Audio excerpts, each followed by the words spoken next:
It's story time. I'm going to tell you a Christmas story from 1923, all about a wrecked Ford, a stranded elderly man, and how the community came together to make a Christmas miracle. So the story was published on December 22nd, 1923 in Ford News.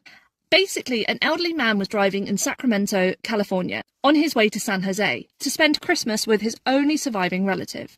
And unfortunately, the car he was driving, I think it was a Ford Model T, he ended up crashing and significantly damaging it, completely wrecking it. The local Ford dealer inspected it and took a look at the damage and identified the repairs needed, estimating it at around $150, which during that time was an incredible amount of money and far, far more than the elderly man could afford.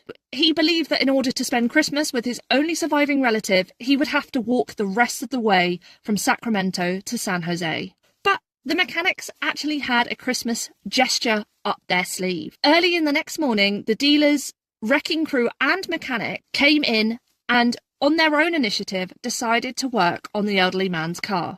And they repaired his car free of charge. Now that is Christmas spirit. One contributed a radiator, others found additional parts needed for the repair. And working together, they rebuilt and recreated the man's car, meaning he could spend Christmas with his loved ones. Do you know what? That extra little touch, they even filled up his fuel tank for him. So they sent the man on his way with a Christmas message of "Have a Merry Christmas" in San Jose.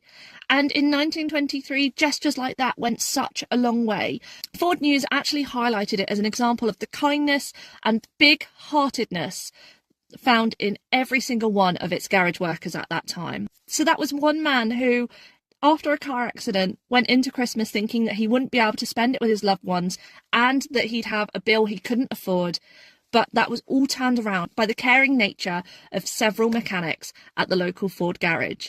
So, despite that story being over 100 years old, what do you think of it? And let me know if there are stories from recent years just like this that we can highlight. Let me know what you think in the comments, and I look forward to seeing you next time.